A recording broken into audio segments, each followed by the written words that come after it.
Salut à toutes et à tous, j'espère que vous allez bien et welcome dans ce nouvel épisode de podcast, le numéro 21.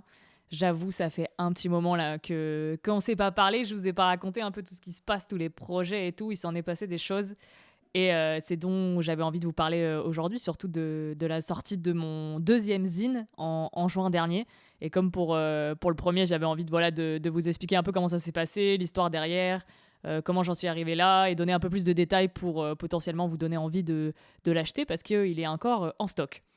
Mais avant de commencer, j'ai envie de répondre à la question rituelle que je m'impose à moi aussi, c'est comment ça va vraiment. Donc honnêtement, ça va pas.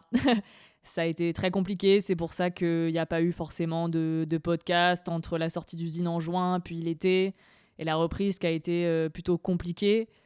Voilà, il y a pas eu d'épisode, il n'y a pas eu de motivation. Maintenant, ça revient doucement, les choses sont en train de repartir.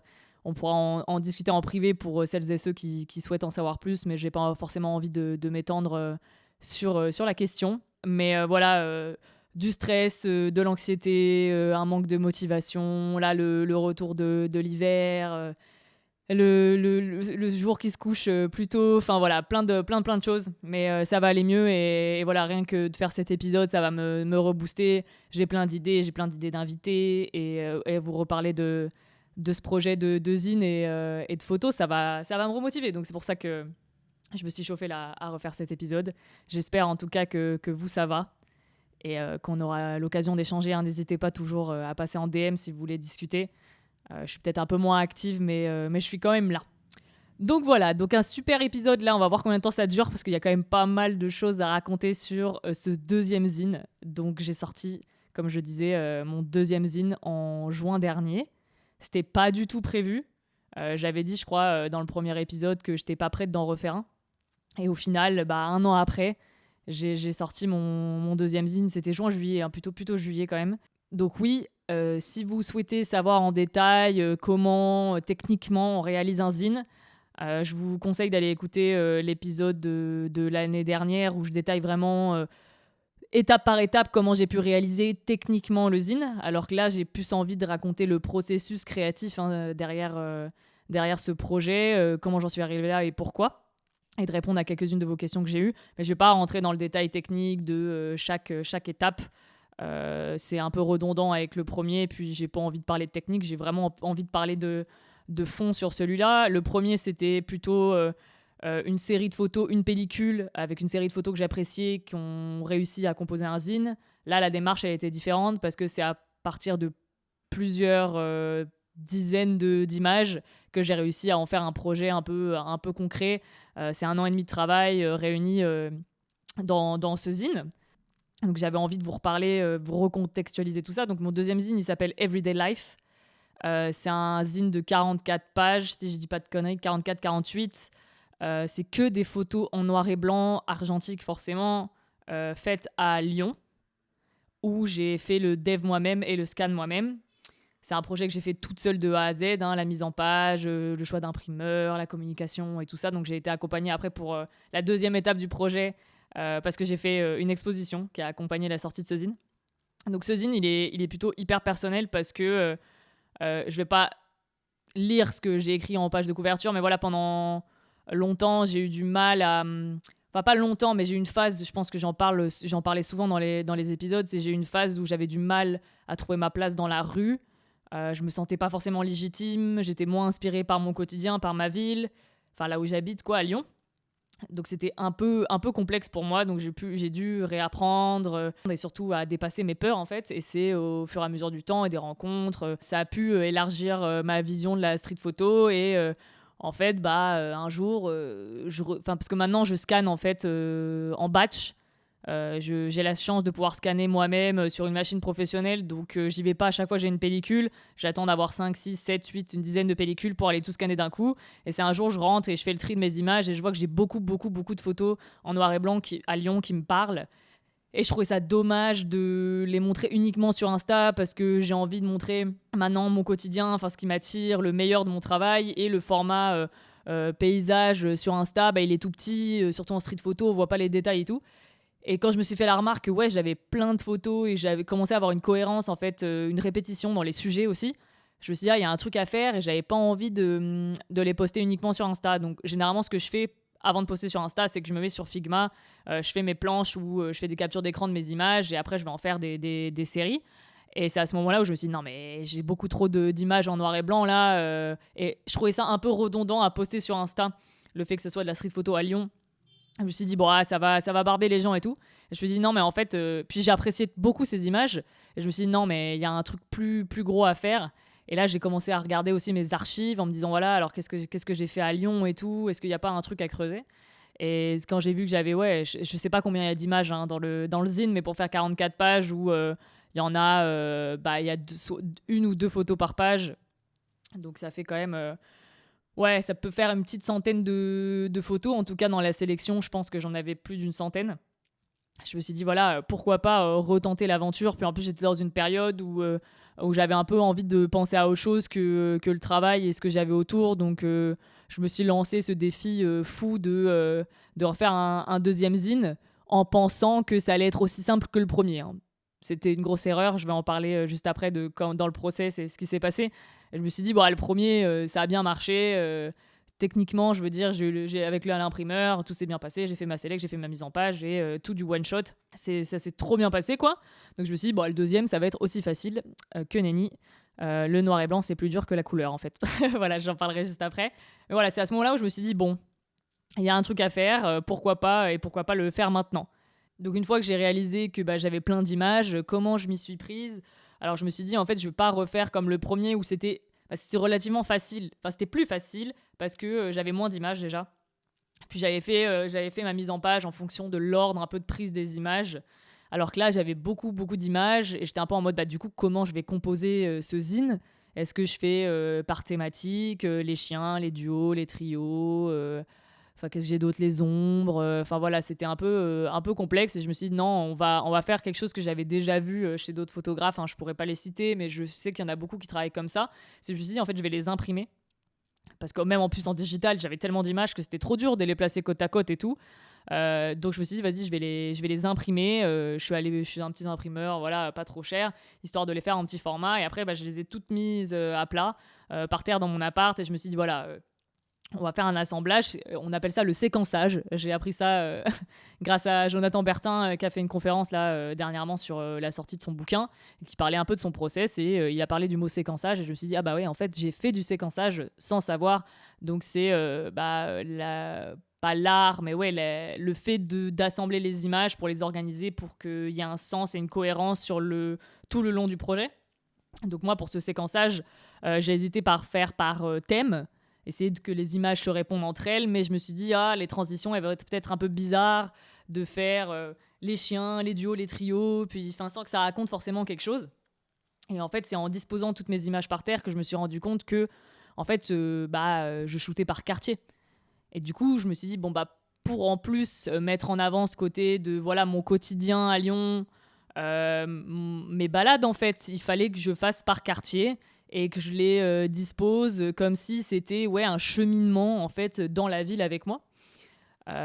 Et c'est comme ça que le projet il a tourné en fait, parce que justement, comme je le disais, au début là je m'embrouille un petit peu déjà, désolé, c'est chaotique, mais j'avais cette appréhension de la street que j'ai commencé à retrouver. Après j'ai changé de boîtier entre temps, maintenant j'ai mon Minolta CLE et je suis passé au 28 mm, donc j'ai un boîtier qui me correspond beaucoup plus, qui me va très bien et avec lequel je m'éclate et avec lequel j'expérimente beaucoup plus. Et avec le noir et blanc, j'expérimente beaucoup plus que la couleur, je me pose beaucoup moins de questions.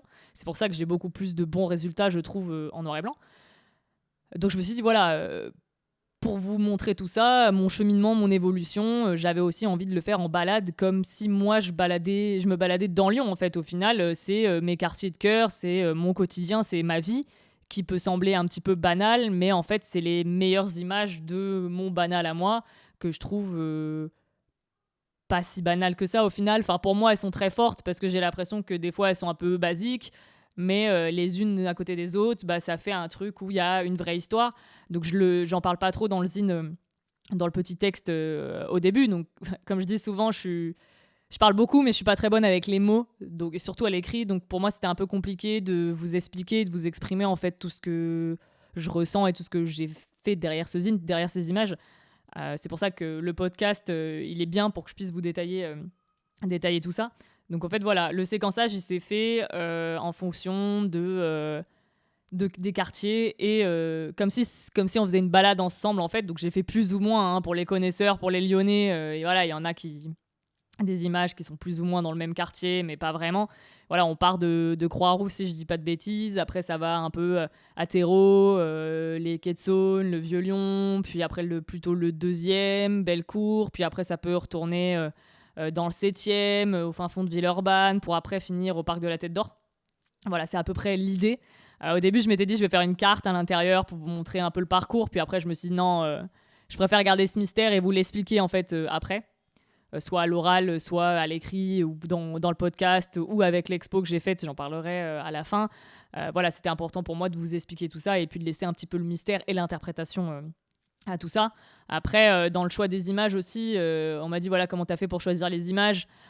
Pour moi, je me suis fait plaisir quand je fais un zine, quand je fais un projet comme ça papier, je me fais plaisir à moi avant tout. Donc j'avais envie de voir certaines images sur le papier.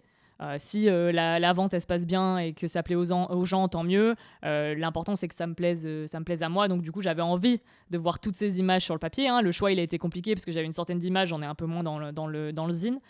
Mais j'avais envie qu'elles me parlent toutes et j'avais conscience que dans autant d'images, il y a des photos qui plairaient moins à certaines personnes. Mais je trouve que moi dans l'ensemble, elles vont toutes bien, quoi. J'arrive toujours à trouver une petite ressemblance entre des images, un petit lien entre les deux. Voilà. Après, chacun est libre à interpréter, mais moi, en tout cas, j'ai mes propres clins d'œil et je trouve ça grave cool. Et puis, c'est mon quotidien, c'est ma vie et j'avais envie de le faire dans ce zine, quoi, avant tout. Puis après, si ça vous touche, c'est encore mieux.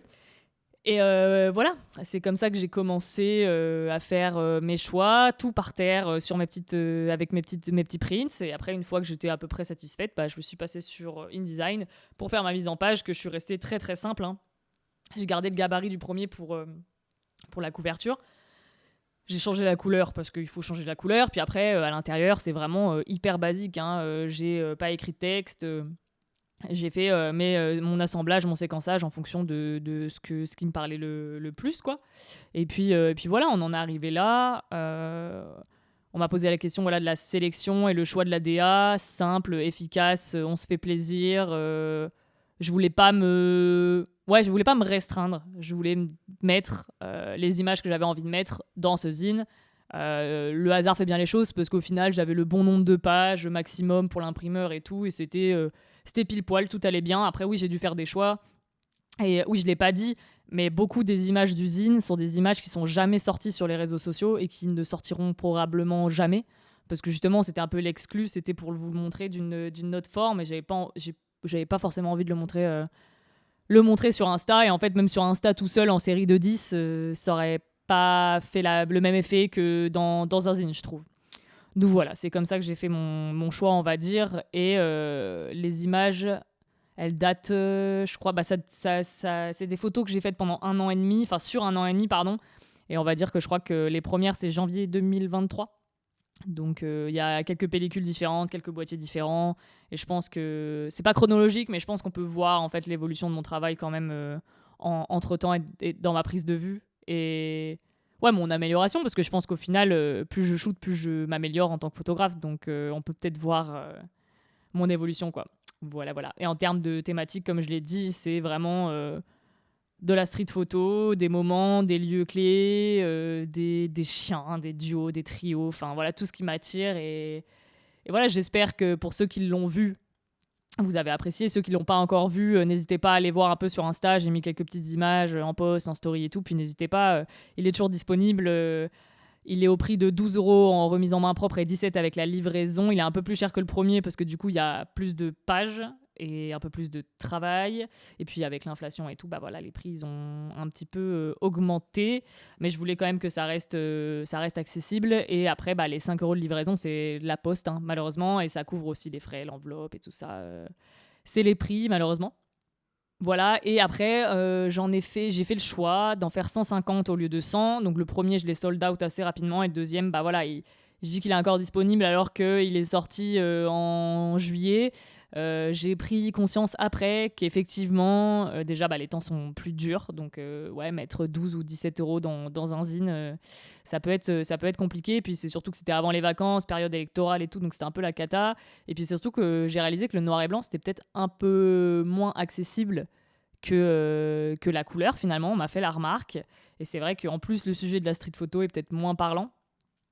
Donc voilà, j'en ai vendu bien la moitié, donc il m'en reste bien une autre, mais j'accepte que ça va prendre un petit peu plus de temps et que voilà, on n'est pas pressé, et ils sont chez moi. Je suis fière de ce projet jusqu'au bout et il faut que je continue à communiquer dessus comme je fais ici. Et j'espère que ça vous donnera envie de le consulter. Si vous voulez pas l'acheter, hein, vous pouvez toujours le consulter si vous êtes sur Lyon, pas de souci pour qu'on se rencontre et que je vous le montre. Voilà, voilà. Donc maintenant, je vais peut-être vous parler un peu plus de la technique sans trop rentrer dans le détail parce que ça je l'ai laissé dans le premier épisode, mais voilà, toutes les galères que j'ai eues autour de ce projet. On m'a quand même demandé la dernière fois, on m'a quand même dit est-ce que tu fais ce deuxième zine par succès après le premier. Donc je tiens à clarifier les choses. Non, clairement pas. De base, moi je voulais pas en refaire un deuxième tout de suite. Ça demande énormément de travail, beaucoup de stress. Enfin, franchement, j'ai failli pas le sortir au moment où je devais le sortir de base à cause des problèmes d'imprimeur. Donc c'est ce dont je voulais parler maintenant. Voilà, c'est une aventure, c'est compliqué, enfin ça peut être compliqué. Le but c'est de me satisfaire moi d'abord, donc j'avais envie que le résultat il soit canon. Et c'est vraiment pas facile, quoi. C'est pas facile et ça demande de l'investissement financier. J'en parlerai après parce que j'ai une question sur le prix aussi. Donc les galères techniques que j'ai pu avoir. Donc comme je disais, le premier, ça s'est trop bien passé. Peut-être une galère avec l'imprimeur une fois, mais j'ai fait un test, c'était nickel. Je lance la prod, c'est nickel. J'avais des zines qui avaient des défauts. Ils m'en ont imprimé d'autres et tout machin. Tout s'est bien passé parce que moi, je veux pas trop, pour l'instant, passer par la précommande parce que je préfère avoir les zines avec moi avant de vous les vendre. Comme ça, moi, je suis sûre qu'ils sont parfaits et je peux vous les envoyer direct. Le fait de la précommande, ça rajoute un petit stress de vous bloquer de l'argent sans que vous ayez le produit fini. Enfin, c'est ma façon de raisonner pour l'instant. Peut-être que le jour où je sors un bouquin, ça sera différent. En tout cas, voilà, moi, je préfère avoir les zines et vous les vendre après. Donc, c'est pour ça que j'ai failli pas sortir le zine dans les temps et tout, parce qu'au final, j'ai eu des galères d'imprimeur. Donc, avec le premier, ça se passe bien. Donc, je me suis dit, avec l'imprimeur du premier, ça se passe bien. Donc, je me suis dit, le deuxième, pourquoi changer une équipe qui gagne, on va refaire exactement la même chose. Donc moi, je fais ma petite mise en page, je fais attention à mes formats sur InDesign et tout, mais je me prends pas trop la tête. Je me dis, bon, allez, banco, on fait comme pour la couleur et tout. Donc j'envoie, je sélectionne, zine test. Je reçois le test horrible. Donc le noir et blanc, c'est simple, hein. C'est du blanc, du noir, du gris, limite, des nuances de gris, et c'est tout. Ce qu'on veut, c'est des noirs profonds, des blancs vibrants, et puis voilà, quoi. Et là, mon noir, il était violet, vert ou bleu, je sais plus. Une de ces trois couleurs, quoi. Vraiment dégueu. Après, je me suis dit, c'est peut-être le choix du papier qui était pas bon et tout, machin. La couverture était ok. Elle était à paillettes et tout, comme le premier, trop beau. Mais l'intérieur, c'était une catastrophe. Donc là, je leur envoie un message, je leur dis ouais, non, et tout, c'est pas possible. Puis après, je me pose la question, je me dis ah merde, c'est peut-être moi qui ai foiré le fichier. Donc effectivement, je demande à des potes graphistes qui me disent oui, effectivement, t'as pas converti tes images, faut les mettre en nuances de gris et tout machin. Donc je change tout mon fichier, je me dis bon bah voilà, c'est moi qui ai merdé, c'est pas grave. Encore, je crois que le tout premier, il était ok en fait. Parce que j'ai fait plusieurs tests et je crois que le premier, c'était le moins pire de tous les tests que j'ai fait. Mais les noirs étaient pas noirs, les blancs étaient pas blancs. Donc c'était vraiment pas beau quoi. Donc je me dis bon. Je change tout mon fichier, je fais attention, je fais le bon export, j'envoie. Deuxième zine test, sachant que les zine tests, ça coûte entre 40 50 balles, voilà, ça coûte cher quand même. Donc j'ai réussi à me faire rembourser, je crois, et je me dis, bon bah vas-y, on en fait un deuxième. Deuxième, encore pire que le premier. Donc pareil, ça tirait au vert ou au magenta, je sais plus, et en fait, sur la face recto, c'était bon, mais le verso, c'était pas bon. Ou l'inverse, je sais plus. Enfin, comme s'ils avaient imprimé d'un côté correctement, mais que la machine, elle imprimait avec d'autres réglages de l'autre, quoi. Donc là, va expliquer au service client le problème avec des vidéos et tout machin. Nanana. Puis il y avait des stries. On voyait que l'imprimante, ça faisait des traînées d'encre et tout sur les noirs. Enfin, franchement, c'était horrible. Le service client, qui comprend, mais du coup, ils m'en font un deuxième. Un troisième, je crois que donc on va jusqu'à 3 ou 4 zine tests quand même avant de trancher. Donc ils m'en font un autre. Et du coup, c'était en termes de délai, c'était hyper chaud, quoi. Enfin, franchement, j'étais... Enfin, c'est ça, parce qu'à chaque fois, ça prend une semaine, le temps d'en faire les retours, de recevoir le nouveau. J'ai perdu au moins 3 semaines, un mois avec ça. Donc, je reçois la troisième version et pareil, horrible. Genre exactement le même problème, et pareil, je crois que le chiffre de couleur, il était un peu différent. Donc en fait, à ce moment-là, après en avoir discuté avec des potes graphistes, on se dit non mais ils impriment en couleur en fait. Genre on peut imprimer en CMJN ou on peut imprimer directement en nuances de gris. Et en fait, eux n'avaient pas imprimé en nuances de gris, ils m'avaient direct imprimé en couleur. Donc c'est sûr que quand tu convertis des couleurs en noir et blanc, bah ça peut donner des dingueries. Et c'est ce qui s'est passé. Donc j'avais ces couleurs... j'avais des couleurs sur mon noir et blanc, quoi. Donc j'étais un peu en mode non mais c'est pas possible, je peux pas vendre ça. Je crois que Marion, en plus, avait eu la même chose quand elle a sorti son zine en noir et blanc, donc elle a dû changer d'imprimeur parce que celui que j'avais, Pixart Printing, convenait pas. Donc il convient très bien pour la couleur, j'étais très satisfaite, et pour d'autres projets que j'ai fait avec eux, c'était cool. Mais là, c'était pas possible, puis ils comprenaient pas. Donc j'ai fini par leur dire non mais s'il vous plaît, remboursez-moi, c'est pas possible. Donc là, l'idée, c'était, voilà, j'étais dans un dilemme parce que en termes de temps, c'était chaud parce que je m'étais fixé une date de sortie, je m'étais surtout fixé une date d'expo. Donc ce que je vous disais, c'est qu'en fait pour accompagner ce zine, cette fois je me suis dit vas-y on va faire les choses en grand. Pour la sortie du zine, je voudrais qu'à Lyon, je fasse une mini-expo avec 9 de mes photos tirées à l'agrandisseur en noir et blanc sur papier argentique, quoi, enfin du tirage argentique. Je fais ma mini-expo et je sors le zine en avant-première pour les Lyonnais où je le vends sur place, et après je fais la vente en ligne. Comme ça, je vous parle du projet en vrai, je fais un truc, j'avais envie d'aller jusqu'au bout du projet. Donc j'avais fixé une date, j'avais trouvé un bar, j'ai trouvé un bar, la Cave Maltais, un bar où travaille Gauthier, qui est un photographe lyonnais aussi, qui travaille et qui a exposé donc là-bas une fois. Je l'ai contacté, il m'a gentiment dit bah oui, pourquoi pas, et il en a parlé à ses boss qui m'ont dit oui direct. Donc j'avais bloqué cette date, ils avaient fait venir des brasseurs exprès pour la soirée et tout, parce que c'est bar à bière. Donc voilà, j'avais un dilemme, j'étais un peu en mode mince, comment je fais si je peux pas faire mon expo et ma soirée si j'ai pas le zine, c'est pas possible quoi. Donc j'étais en panique totale parce que j'étais un peu en mode soit j'annule tout et je décale à la rentrée et je prends le plus de temps de trouver un autre imprimeur ou de trouver une solution avec l'imprimeur que j'avais, ou faut que je trouve une solution. Enfin, fallait en l'espace de 3-4 jours, fallait que je trouve une solution parce qu'il fallait communiquer aussi sur cet événement.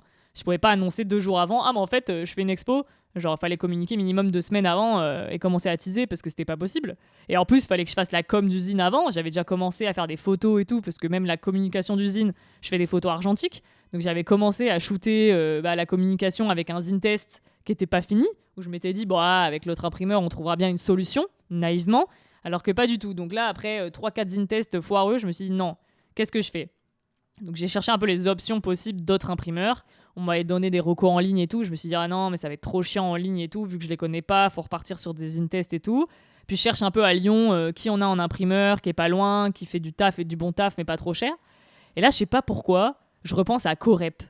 Corep, l'imprimeur des facs. Je sais pas si vous passiez par là quand vous étiez étudiant, mais voilà, moi j'allais tout le temps à la Corep. Ils faisaient grave du bon taf et tout. Puis j'avais imprimé il y a pas si longtemps que ça des stickers là-bas où c'était pas si mal. Donc je me suis dit puis je vais voir sur leur site, ils ont une offre qui est assez cool et tout. Je me suis dit je vais aller en boutique, comme ça je parle avec quelqu'un et on peut voir l'offre qu'ils ont quoi. Donc j'y vais après le taf une première fois, le gars trop sympa m'explique que on peut faire sur place sur les machines, mais ça sera pas très quali, mais ils ont un imprimeur à Toulouse en offset où il peut faire le truc, mais il a pas les papiers et tout machin, donc il faut aller à une autre boutique à Lyon avec sa collègue pour expliquer le projet. Donc je me dis ok très bien. Donc le lendemain je vais à l'autre Corep pour demander. Donc pareil, la nana m'explique qu'il y a différents trucs, que parce que je lui montre le projet, moi je lui montre le zine test, je lui dis voilà le problème c'est ça, est-ce que vous pouvez me faire mieux, comment on peut corriger ce truc quoi, parce que c'est leur travail l'imprimerie de base. Et elle me dit non mais ça va être moins bien, ça sera moins quali que ce que vous avez déjà. Donc j'étais un peu sceptique et tout, j'étais en mode super. Elle me dit voilà si on le fait sur place ça sera moins bien, mais on peut passer par le gars de Toulouse. Donc elle me fait des devis, elle me sort des papiers et tout, mais elle me dit voilà pour Toulouse il faut minimum en faire 5 ou 10 je sais plus, et ça coûtait je sais pas mais une fortune quoi, pour des zine tests ça devait être 200 balles pour 5 zines quoi. Donc j'étais un peu en mode non. Puis ça prenait du temps, ça prenait une semaine ou deux, et j'étais un peu en mode non j'ai pas ce temps pour surtout en fait être pas satisfaite, parce que le but d'un zine test c'est d'en faire un, et si on n'est pas satisfait on en refait un autre, mais là si j'en ai 5 et qui sont pas bons c'était pas possible quoi. Et là j'assiste un petit peu, elle me dit ok ce qu'on peut faire sinon c'est que je vous en fais un maintenant tout de suite sur place avec les machines qu'on a, et vous voyez quoi. Donc là je rechoisis le papier de couverture, donc je fais l'impasse sur la cover à paillettes en papier un peu brillant là, à paillettes, je sais plus comment il s'appelle, que j'avais avec l'autre imprimeur. Là, c'est du papier un peu glossy, satiné, mais pas trop. Et pareil, je choisis mes pages intérieures où elle me montre du papier, mais je suis pas satisfaite. Et je dis, celui-là, il est pas mal, mais elle en avait pas assez et tout. Enfin bref. Donc, on en avait assez pour faire un zine test. Donc je file mon fichier et là, ça a pris 1 heure, hein, au total ça a pris 1 heure avec les discussions. Donc elle me le fait sur place devant moi, donc ils l'impriment sur leurs imprimantes, puis ils ont toutes les machines pour la reliure agrafe, couper les trucs, enfin bref, c'est un délire. Moi j'avais jamais vu faire ça, hein, moi, parce que l'imprimeur avant il était à distance, donc je voyais pas toutes les étapes. Donc là j'ai vraiment vu toutes les étapes du zine test devant moi. Et la nana, trop sympa, parce que je pense que ça doit changer un petit peu de ce type de projet. Elle imprime que des mémoires toute la journée, ou des thèses, principalement. Donc là, avec mon petit projet, avec ma cover orange, ça doit être gaulerie. Puis je suis arrivée dans un état de stress. Elle était là en mode, mais c'est qui cette folle? Et elle a réussi à me calmer, à me trouver des solutions. Et puis quand j'ai vu le résultat, j'étais un peu en mode, non, mais... Ils me disent que c'est moins quali, mais c'était tout aussi quali, quoi. Le papier, il est trop bien, les noirs, ils sont noirs, les blancs sont blancs. Elle était un peu en mode, oui, on peut même bouger les contrastes si c'est trop noir et tout. Et puis au final, je l'ai fait moi-même sur mon ordi. J'ai retouché un peu les images pour qu'elles soient moins contrastées, parce que sinon c'était un peu trop. Mais le résultat, il était nickel, quoi. Donc je sors de là, je parle à mon pote Christophe, je lui montre les 2 zines et tout. Je lui dis, bah voilà, qu'est-ce que je fais? Parce que je tenais vraiment à cette couverture à paillettes, là. Et j'étais un peu en mode, bon, en fait, vu les délais, vu le temps et vu le prix, parce qu'en fait, au final, le devis qu'elle m'a fait pour 150 exemplaires, il était pas abusé, quoi. Enfin, ça rentrait dans les prix, quoi. Et puis la gentillesse, puis les délais étaient un peu en mode, bah si vous commandez maintenant, en fait, on peut les faire dans 2-3 jours. Et en fait, ouais, tout était bien. Donc j'en discute avec Christophe, je dis, voilà, qu'est-ce que je fais? Et il me regarde, il dit, non mais fonce avec eux, voilà, c'est sur place, c'est à Lyon. En plus, ça aboutit le projet, parce que c'est fait à Lyon, fait des photos de Lyon, qui raconte ma vie à Lyon, avec une expo à Lyon et imprimé à Lyon.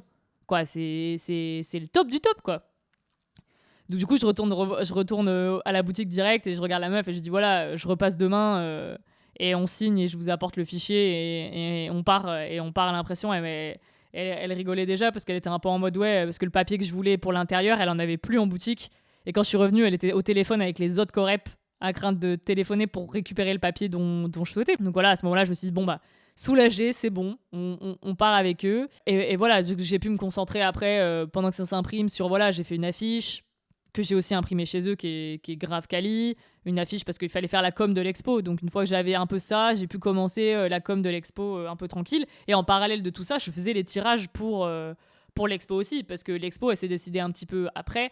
Et 9 tirages argentiques, ça demande quand même du boulot de test et de tirage. Je suis pas une professionnelle, j'ai appris en même temps. Et merci à Christophe, hein, encore une fois, qui a été là sur le projet, surtout sur la partie expo, pour m'aider à tirer, parce qu'en plus je suis allée tirer chez lui, il habite pas à côté, donc c'était beaucoup de samedi après, mais dimanche après chez lui à tirer. Puis en fonction des images, c'est plus ou moins compliqué. Je me disais, c'est la même péloche, c'est la même scène, donc ça va être rapide. Non. Et puis à coup de masquage, à coup de repiquage. Non, franchement, j'ai appris trop de trucs, mais c'était aussi stressant parce qu'il fallait avoir les images, hein. Fallait avoir les images pour l'expo, parce que sans ça, il n'y avait pas d'expo aussi, hein. Et puis encore merci à Christophe, parce que c'est pareil, il avait déjà les cadres, il avait les passe-partout et tout, donc on a refait les mêmes formats et tout. Donc j'ai pu ne rien dépenser sur le côté exposition. Et je remercie aussi Rémi de Marinette qui m'a offert le papier pour faire les tirages. Donc je vais en parler juste après. Bon voilà, j'ai un peu parlé de ça tout au long du podcast, mais le prix, on m'a posé la question, comment et par quels moyens tu finances ce projet? Donc, il faut savoir que c'est tout autofinancé. J'ai un peu de sous de côté, donc à chaque fois, en fait, j'investis dans mon propre projet. Et après, avec les ventes, je me rembourse et je me fais un peu plus d'argent aussi. Donc là, au total, je ne vais pas vous détailler coup par coup comme j'avais fait pour le premier, mais je crois qu'au total du projet, pareil, expo comprise et communication comprise, je suis autour de 600 € pour les 150 zines. Donc là, normalement, j'ai pas refait les maths, mais je me suis remboursée. Mais je me suis pas fait beaucoup de marge supplémentaire parce que je les ai pas tous vendus. Il faut savoir que je fais pas ça pour l'argent de base, hein, mais chaque vente, ça me permet de financer d'autres projets, surtout vu le prix de l'argentique et ma situation professionnelle qui est instable en ce moment. Tout cet argent-là, il est réinvesti dans ma pratique photographique, hein. C'est vraiment important pour moi et c'est grâce à vous que je peux faire tout ça. Si je savais que derrière aussi, oui, ça allait pas se vendre, j'en aurais fait beaucoup moins ou je l'aurais fait différemment aussi. Après, ça m'éclate de faire des projets comme ça, bien sûr. Et l'expo, comme je disais, elle m'a presque rien coûté à part les supports de communication que j'ai inclus dans les 600 €. Vu que les cadres, on me les a prêtés, les passe-partout, on me les a prêtés. Le papier, on me l'a offert. Christophe m'a aussi offert les chimies parce qu'on tirait chez lui. Donc globalement, l'expo, elle m'a pas trop coûté. Si, peut-être les cartels ou quoi que j'ai fait imprimer derrière. Voilà, ça, franchement, ça m'a pas coûté grand-chose. Après, aujourd'hui, mes images sont toutes à vendre de l'expo, mais j'en ai pas encore vendu.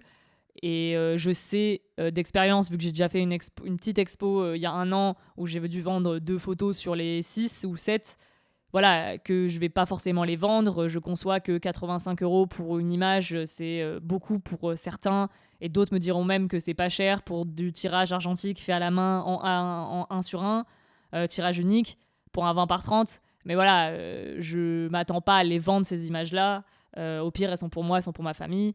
Donc je faisais vraiment pas l'expo pour me faire de l'argent dessus. Donc j'ai eu la chance, grâce à mes amis, de pouvoir de pas payer cette expo, parce que sinon je l'aurais pas fait, parce qu'effectivement, hein, payer des cadres, des passe-partout, le papier et tout, ça peut vite facturer. Donc si j'en vends, c'est que du bénéf, et c'est trop bien, parce que du coup je peux investir dans d'autres projets photos. Mais voilà, donc ça c'était le petit point financier. Oui, c'est sûr que je l'aurais pas fait si j'avais pas des sous de côté aussi, ou j'aurais fait le système de précommande. C'est vrai que dans ce cas-là, c'est plus trop pratique, mais moi, j'ai des sous de côté, et ils me servent aussi à investir dans mes projets. Et je pense que oui, aujourd'hui, je me suis largement remboursée, mais vu qu'il y a tellement de transactions tout le temps, on se rend pas vraiment compte, hein, de combien on s'est fait au total. Et il y a eu plein de petits achats. On achète toujours des trucs, des timbres, des enveloppes, des machins, puis les frais de la poste à chaque fois, on sort des montants. Mais du coup, oui, comparé au premier aussi, si on peut faire un peu une comparaison d'expérience, il est parti, c'est pas sold out, donc du coup j'ai été moins dans le rush, ça s'est fait progressivement, j'ai eu des commandes voilà, réparties sur le temps, donc niveau même préparation des commandes, c'était beaucoup moins épuisant que le premier, où j'en ai envoyé beaucoup d'un coup. Là, ça s'est fait petit à petit, ça se vend encore de temps en temps. J'ai même des gens qui découvrent mon travail, qui me follow, qui me l'achètent. Enfin, franchement, non, c'est trop chouette. Et merci, hein, pour les personnes qui ont acheté le deuxième et qui ont déjà le premier. Ça me fait chaud au cœur. Vous êtes beaucoup à l'avoir apprécié aussi. Et pour moi, ce projet, il est beaucoup plus personnel que le premier. Je trouve qu'il est beaucoup plus abouti dans la réflexion, dans les images. Puis après, ouais, dans toute l'expérience qu'il y a eu avec, ça m'a appris beaucoup de trucs. Je découvre les délires de l'impression, les différences entre la couleur, le noir et blanc. Puis je suis allée rencontrer des gens. C'est trop chouette de passer par un imprimeur en physique aussi. Et je crois que du coup, je tire des grosses leçons de ces projets. Parce que le premier, c'était la chance du débutant, on va dire. Le deuxième, c'était le casse-gueule pour bien se faire la main. Et là, voilà, je sais que si un jour il y en a un troisième, je ferai les choses différemment. Je prendrai beaucoup plus mon temps avant de prévoir plein d'autres trucs, parce que là je m'étais dit ça va être aussi rapide que le premier, alors du coup je peux planifier l'expo, le machin, le bidule, et après j'avais des contraintes de temps, et je me suis mis du stress supplémentaire pour rien au final, pour tirer début juillet l'expo, alors qu'au final c'est le moment où tout le monde part en vacances. Enfin bon, bref, j'ai fait des calculs qui n'étaient pas forcément très bons. J'avais envie de le sortir maintenant, j'étais un peu en mode c'est maintenant ou jamais. Et au final, tant mieux, parce que septembre, c'était tellement de bordel que ça aurait été compliqué pour moi aussi de le sortir en septembre. Donc je regrette rien. Si ça devait se faire comme ça, c'est que ça devait se faire comme ça. Mais le prochain, j'ai envie de prendre plus de temps sur toute la partie technique, parce qu'au final, l'assemblage d'usine, le choix des images et tout, j'ai pris mon temps, hein, je me suis pas torturée non plus. C'était chouette, ça s'est bien passé. Mais la partie technique, c'était plus long. Et la prochaine fois, j'ai envie de prendre mon temps. Et après, un jour, si je sors un bouquin, équipe. Hein. Il me faut une équipe, il me faut un graphiste, quelqu'un qui m'accompagne sur toute la partie mise en page, exportation du fichier pour que ça soit tout nickel, un imprimeur en physique que je peux aller voir, choisir le papier, discuter du projet. Puis pareil, quelqu'un qui m'accompagne pour le séquençage, le choix des images, la DA du truc. Enfin, faire un truc concret avec une vraie équipe. Donc ça, c'est un projet qui demande un peu plus de moyens, et donc du coup de vendre plus cher le produit final. Mais voilà, le côté zine, c'est ça qui est cool aussi, c'est que du coup on fait avec les moyens qu'on a, les compétences qu'on a, et puis moi ça m'apprend tellement de choses de le faire aussi, qu'au final je regrette rien du tout. C'est juste que comme d'habitude, il me faudrait un peu plus de patience pour arriver jusqu'au bout sans me rajouter un stress supplémentaire. Mais voilà, je suis très très fière de ce petit projet qui était quand même super, super chouette. J'ai l'impression que c'était il y a 110 ans, vu qu'il s'est passé beaucoup de choses en même temps. Mais voilà, je suis trop fière de ce projet. J'espère que du coup ça vous a un peu, vous comprenez un petit peu mieux pour certains qui l'ont déjà, le cheminement derrière ce zine. Et enfin, voilà, j'en ai parlé un petit peu. L'exposition qui va avec pour les Lyonnais.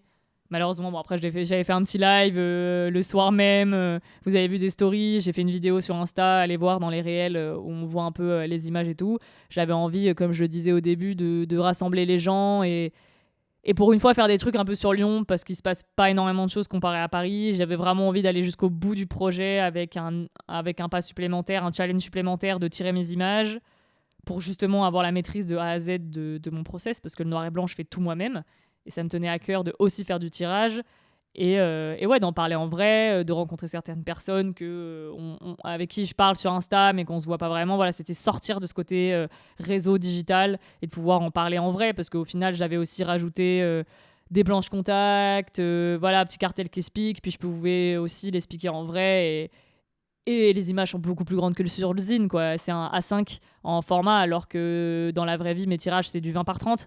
Puis j'ai réussi à faire je sais pas si on dit séquençage pour une expo, mais une mise en scène d'expo qui était cool.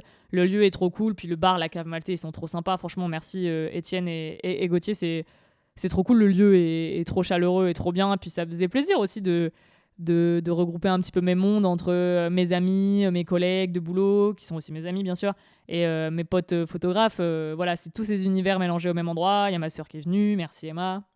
Donc non, c'était chouette. J'aurais aimé qu'il y ait plus de gens qui viennent, comme d'habitude, hein, on a toujours envie de plus. Mais c'était un moment assez extraordinaire, et je réalise que maintenant, je pense ouais, l'accomplissement et tout le travail qu'il y a derrière ce projet, quoi. J'ai l'impression, comme je le disais, que c'était vraiment loin. Et vu que le zine s'est pas vendu comme je l'espérais aussi, j'ai l'impression que c'est un peu un échec, alors qu'il faut juste que j'accepte que ça prenne un peu plus de temps, que les gens n'ont pas forcément les moyens, que c'est pas parce qu'ils achètent pas qu'ils soutiennent pas aussi. C'est juste que voilà, il me reste encore 2 cartons qui traînent, mais voilà, c'est pas grave, ça prendra le temps qu'il faut. Moi, je suis fière de mon projet, je le faisais avant tout pour moi.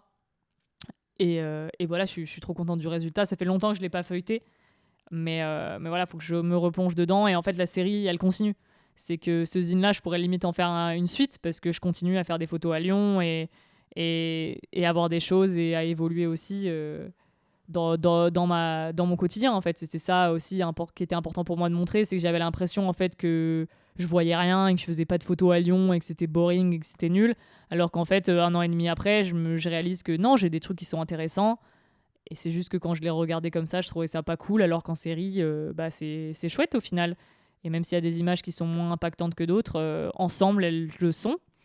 Et c'est ma vie, et c'est comme ça. Et on peut pas faire des bangers tout le temps. Et on est un peu blasé de notre quotidien, c'est sûr.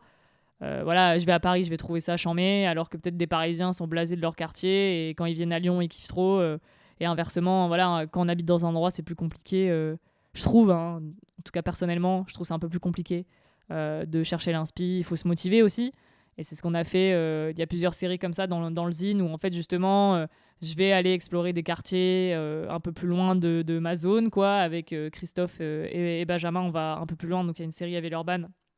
On va au fin fond de Villeurbanne pour justement voir autre chose, découvrir autre chose. Et au final, les photos sont trop cool. Voilà.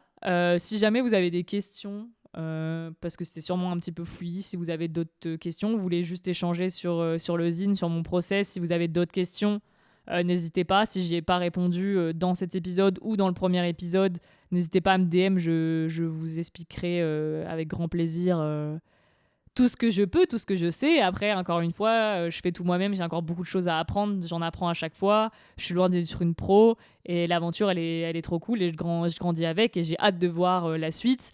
Justement, en parlant de suite, quelle est la suite ? J'en ai aucune idée. Déjà, je continue à faire de la photo, c'est cool. Il y aura l'épisode de fin d'année, récap, avec tout ce que j'ai fait, en plus d'usine, combien j'ai shooté, qu'est-ce que j'ai appris cette année. Mais voilà, les futurs projets, c'est pas se prendre la tête, juste kiffer, faire des photos. On en parlera sûrement à la fin de l'année, mais voilà, le fait d'avoir vu des gens parler de photos, de rencontrer d'autres photographes, je me prenais trop la tête sur trouver mon style, trouver ma DA et tout, alors qu'en fait, je suis toujours dans cette phase d'expérimentation, de shooter ce que j'ai envie de shooter.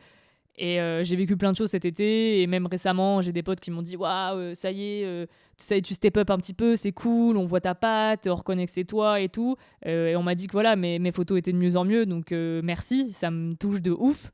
Parce qu'avec les réseaux, c'est toujours un peu compliqué d'avoir de la visibilité, d'avoir des retours et tout. Enfin, je comprends, hein, on est tous blasés des réseaux, vraiment, c'est compliqué. Donc là, vraiment pas de pression, juste reprendre un peu la photo parce que je suis un peu en stand-by, retrouver de la créativité. Puis après, s'il doit y avoir un zine, bah, il y aura un zine, mais pour l'instant, je me mets pas de pression, je suis pas en recherche de quoi que ce soit. Le livre photo, je sais déjà ce que ça sera, mais j'attends encore un été ou deux pour compléter mes images, pour me mettre dessus, parce que là aussi, c'est un projet qui prendra beaucoup plus de temps et d'investissement, parce que je sais déjà comment je veux le faire, mais ça me demande des gros moyens financiers et surtout du temps et de l'accompagnement. Et après, bah, les autres projets, là, on est en plein, j'enregistre ça fin octobre, donc j'ai lancé la saison 4 du challenge 31 thèmes Analog Challenge. Donc là, on est sur la fin du challenge, donc on a eu ça tout le mois d'octobre, c'était génial. Donc après, il faut que je réfléchisse à qu'est-ce qu'on peut faire ensuite comme challenge. Et après, essayer de tenir ce podcast. J'ai plein d'invités en tête. Faudrait que je trouve des femmes aussi parce que ça pourrait être cool de discuter. Mais vous sortir des nouveaux podcasts plus régulièrement avec des gens qui m'inspirent. Les prochains, ça sera sur de l'autoportrait nu avec mon pote Christophe. J'ai plein d'autres potes en tête sur plein de sujets différents. Du Polaroid, la photo de rue encore une fois. J'ai des trucs à discuter. Les sorties d'un bouquin, j'ai un ami qui a sorti un bouquin aussi, photo, donc ça peut être cool de discuter de ça. Enfin voilà, puis si vous avez des recommandations et des envies, des thématiques un peu en tête avec des invités qui sont sur Lyon, parce que oui, il faut pas oublier que mon podcast il se fait chez moi dans mon salon et j'y tiens beaucoup à ce que les invités viennent chez moi pour ce podcast. Donc si vous avez des idées, n'hésitez pas à envoyer le podcast à des gens pour qu'ils viennent chez moi et à me donner des thèmes en DM. Puis si vous avez des questions, n'hésitez pas. En tout cas, le mot de la fin, faites-vous plaisir. N'hésitez pas à imprimer votre travail. On le dit souvent, mais si vous avez la chance de pouvoir le faire, faites-le. Même si ce n'est pas sur des papiers de grande qualité. Moi, mes tirages tests, je les ai faits chez Salle Digital. Et la qualité, elle est franchement plus que OK. Donc même d'ici des petits tirages, n'hésitez pas à les imprimer. Même faites-vous des petits projets à vous, c'est pas forcément 150, ça peut être 2-3 zines, juste pour vous, pour les voir en fait en vrai, ça apporte un regard qui est un peu différent, puis partagez ça autour de vous, ouais, c'est pour avoir un avis qui sort des réseaux sociaux en fait, et c'est hyper important, et même moi je devrais le faire plus, hein, j'ai envie de tirer plus, j'ai envie de faire des albums photos, même si c'est des photos pas de famille ou de vie, hein, juste des images comme ça pour avoir une trace en physique de ce qu'on a et de montrer à d'autres gens pour avoir des retours, parce que souvent on voit nous des choses et on est un peu biaisé par notre expérience. Moi en tout cas c'est le cas. Je vis mon image aussi parce que je l'associe à un moment. Enfin, j'associe le moment auquel j'ai pris la photo à mon image. Donc du coup j'ai aussi mon expérience qui vient biaiser mon regard sur l'image, alors que quelqu'un d'extérieur n'a pas vécu le moment, et donc du coup, en plus, des fois, va avoir des détails que moi, je n'aurais pas vus et aura des interprétations différentes. Donc c'est pour ça, c'est toujours cool de montrer son travail en demandant un avis. Mais par contre, si on vous demande pas d'avis, donnez pas votre avis, hein. Attention, hein. Moi, je déteste qu'on me fasse ça. Si je veux un avis constructif, je viens vous demander votre avis. Et sur le zine, je n'ai pas demandé d'avis, parce que j'avais envie de mettre mes images comme je voulais les mettre. J'ai bien conscience qu'il y a des images qui sont moins impactantes et qui vont moins bien et qui ne devraient pas être là, mais j'avais envie de faire un gros truc et de balancer toutes mes photos, quoi. Voilà, je me suis fait plaisir, mais et voilà, désolé, ça part beaucoup trop loin comme d'habitude, c'est mon podcast, je pars beaucoup trop toute seule. Mais voilà, n'hésitez pas si jamais vous avez des questions, faites-vous plaisir, faites des images, imprimez votre travail si vous pouvez, et puis si vous avez envie de sortir un zine, faites-le. Sachez que c'est un peu compliqué en ce moment. Ça peut être compliqué à vendre, hein. Je dis ça parce que ça a été le cas pour moi là, mais c'est peut-être pas le cas pour tout le monde. Mais voilà, il faut aussi bien communiquer derrière son projet, enfin bien réfléchir à comment le mettre en avant. En plus, avec les réseaux sociaux qui font un petit peu galérer en ce moment, ça aide moins. Et puis c'est compliqué financièrement pour tout le monde. Et puis l'offre, elle se densifie, hein. On est de plus en plus à sortir nos projets, donc on peut pas acheter le travail de tout le monde, ce que je conçois. Donc voilà, prenez-en conscience que c'est pas facile. Enfin, ça l'a été pour mon premier, mais le deuxième, je constate que ce n'est pas toujours facile, effectivement. Mais faites-le pour vous avant tout et soyez fiers de votre projet et partagez-le à vos proches. Voilà, n'hésitez pas à me poser vos questions en privé si besoin. Merci encore une fois à toutes et à tous pour votre écoute, pour vos retours sur le zine, pour tous vos achats, pour tous vos messages, pour tous vos commentaires, pour la force que vous donnez sur les réseaux sociaux tout le temps. Je suis un peu moins présente ou je m'exprime moins, mais je suis là, je vois, je lance un challenge pour vous motiver, pour me motiver aussi, pour créer une communauté. J'aimerais faire tellement, tellement plus en physique. J'aimerais tellement qu'on puisse se booster et créer un truc en photo argentique parce que c'est mon cœur de photo, mais c'est la photo en général en fait. J'ai envie de promouvoir la liberté de photo et que chacun puisse accéder à cet art-là et en faire ce qu'il en a envie, quoi. Tant que c'est avec passion et avec respect pour les autres. Donc voilà, merci à tous et à toutes, et merci à toutes les personnes qui ont été impliquées dans ce projet. Je pense à Christophe, à Benjamin, à Léo, à Elliot qui m'ont aidé sur la partie graphisme. Je pense aussi à Rémi de chez Marinette pour le papier, pour tous les copains qui sont venus le soir du vernissage de l'expo et la vente d'usine, puis aussi la cave Maltais qui m'ont accueilli pour l'expo qui a encore accroché. Et puis voilà, à bientôt. Merci encore, on dit jamais assez merci. Puis à très très vite, je le promets, pour un nouvel épisode de podcast. Puis sinon, à la prochaine sur les réseaux. Bye!